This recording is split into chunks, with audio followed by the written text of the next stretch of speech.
Alright, welcome guys. Now we are looking at sweet spots, MA and entries. Sorry, it's morning here and there's a little bit of noise, but not to worry, let's just move ahead. So sweet spot, MA and entry. My sweet spot is actually my numbers, levels. So as you can see, look at all these thick lines. There's this thicker line. Just know this.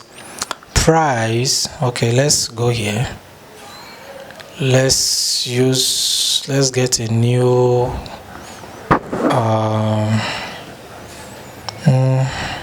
let's get a new chart.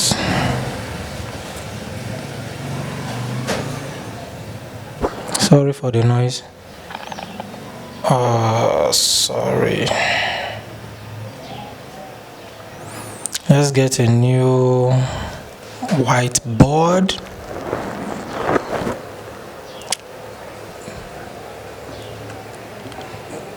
Sweet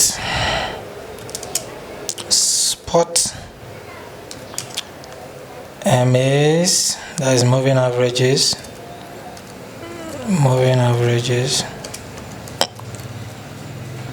I have averages. What? Wow. Averages. I think, well, I don't know. And entries.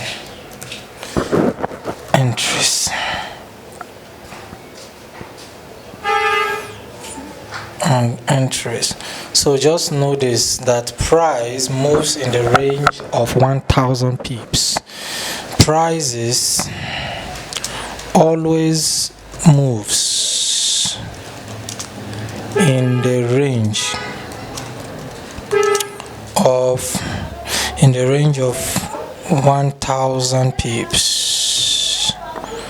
Okay, price moves in the range of 1,000 pips.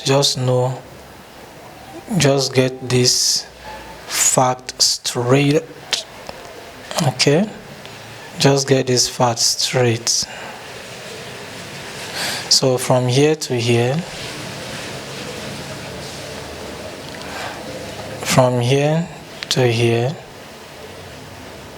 let's say this is 1,000 pips. Okay, so this is 1,000 pip move. 1,000 pips move. 1,000 pip move. Okay, this whole movement here from up to down or down to up is 1,000 pip move. But just know that in between there are levels. So in between it will be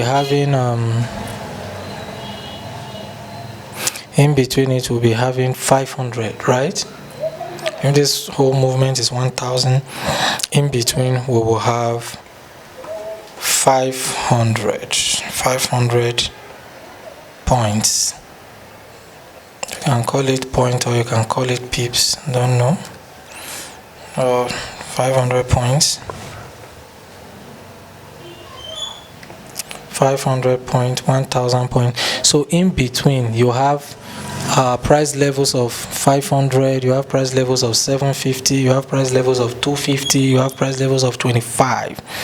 Okay, so those are what we call price levels and sweet spot. But you don't need to already have an indicator for that.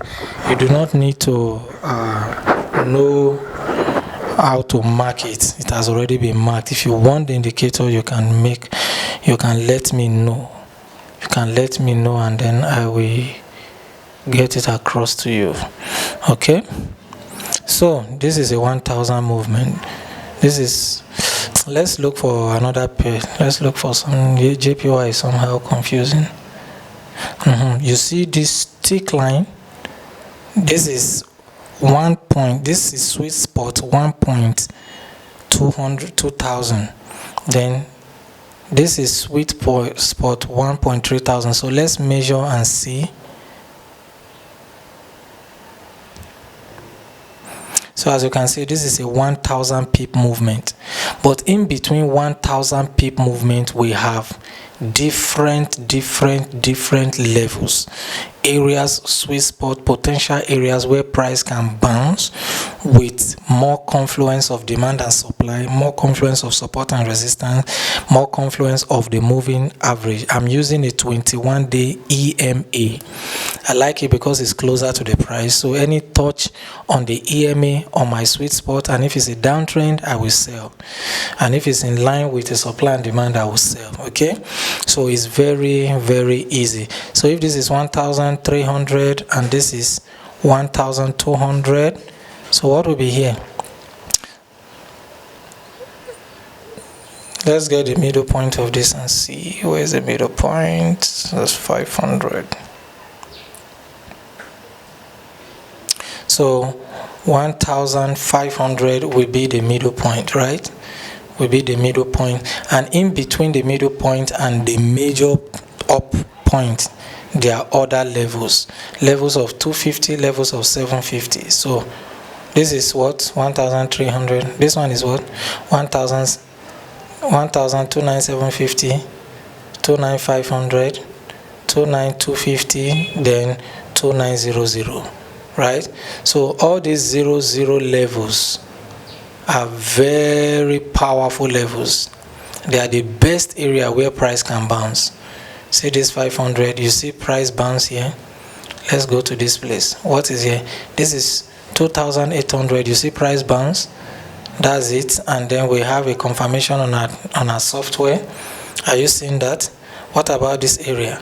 To 500. Look at the rejection. 500. What about this area? This is 400. Price broke it. Broke it and came back to it. Here. Are you seeing it? 400. What about here? 500. And here is 750. Here is 700.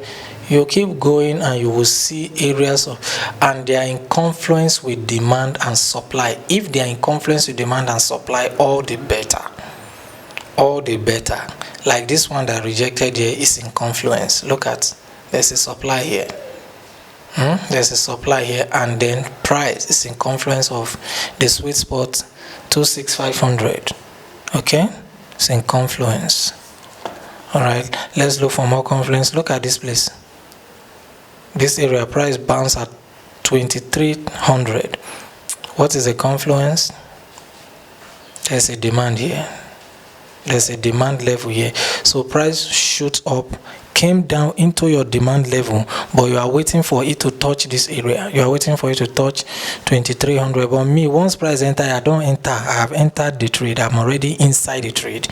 And then if I'm using stop loss, I'll just put it below here. Price can actually come and take us out, no problem. But look at what happened. Price rejected beautifully on 2,300 sweet spot. Okay, and then moved up. So there's another area of supply here. There's an area of supply here. Price broke it actually, and then rejected at sweet spot 24,500. Are you seeing that? Price broke it, came reject at 23,500. Always remember, in an uptrend you are always buying. Okay, rejected at this sweet spot, and then off you go. Now what about this? This is 2,600. Okay, 2,600. Price came and broke it. Here we have a supply here. This is a rally base rally. Sorry, I didn't talk about it. Oh, this is a rally, a base, a rally. So you can see we have a base here. There's a base here. So price broke the base, and then where did it reject? Sweet spot 2,600. I don't know if you understand what I'm saying. Sweet spot 2,600. And then price broke it, rejected, came down, went again, didn't quite get there, but it was in the zone. It was in the zone of the base. Okay, rally, base, rally. Okay, and that is that. All right, so that is that. Okay, let's keep going. Let's keep going. Let's keep going. Let's keep going. Now there's another area here. There's another base here. This is a rally, this is a base, this is a rally. If you move into this area, if you move your box across, you'll see this is a rally, this is a base, this is a rally. Where did price reject? 1500, and then we have the 21 EMA confluence. Okay, price rejected at this sweet spot and the 21 EMA. Just remember, we are on a downtrend. We're already going down. So look at this place. Just refer to teaching number 1. Okay, if you are in a downtrend and price breaks all this area of support, look at all this area of support, price breaks it, remember, and then push back up. Here price didn't stop here, it went into this base, into this base, and then rejected at my sweet spot, that, and then in confluence with the EMA, and then price drops. What about this side? What about this place? Look at this place. Price broke this area of support, broke it, and came back to that area. Where did it reject from? 2500. Already price is in a downtrend. All what you are looking for is a sell. Price can actually come here and sell from here. It can actually come here and sell from here, but it's sold from here. Okay, and then like that. It's very simple, you know. What about here? Say price was moving down, dropping, and our 21-day EMA was holding price. Now what is this level? This is 2600. Okay, this 2600. Price rejected from there in confluence with our 21-day EMA. What about this side? Look at what price was doing around this level. This is a very big level. You see, this level is a big level. This is the beginning of a 1000 pip move to the downside. Let's see if I can get the other side. This is the other side. This is the other side. This is a very significant level. This is the beginning of the 1000 pip move. That is 14,000 to 13,000. That was 1000 pips. So price moves from this place and then back to the next area. Just know this: if price is moving from a 1000 pip range, just know that it will complete. Price always complete a 1000 pip move. It doesn't matter what happens in between. That is the key to swing trading. If you know the psychological levels, if you know the sweet spot of a 1000 pip move, just enter at the rejection of the first 1000 and close at the rejection of the last 1000. That is 1000 pips. So if you're even trading 0.01, you made $100. You made $100 from that whole move. If you are trading one lot, you made $10,000 from just one trade. So you don't need too much trade to actually make money. So actually, it might not be from 1000 people range. You may not be able to hold to that level. Me, I cannot. Okay, there are people that can, but look at this sweet spot of 3,900 to this sweet spot of 3,800. You can actually hold trade from this one to this one. Okay, how many pip move is that? It's just 100 pips, right? 100 pip is not just 100 pip is a lot of money. So if you can't move from 1000, if you can't do 1000 pip range movement, you can do 100 pips. So which means if price is rejecting this 100 pip, if price is rejecting this 3,800 right here, price is rejecting this 3,800 right here, once you enter, you know you are closing at 3,700. You know you are closing at 3,700. From 3,800, this rejection of the price here, from 3,800 you are closing at 3,700, and that is 100 pips. Okay, but price kept going down. You may see it's not big, but when you go to 4 hour, you will know that the move is large. Where is 3,800? So 3800, look at our 3800, and this is our 3700. Okay, so you just took your trade from this point to this point, and then you are done. 3800 to 3700.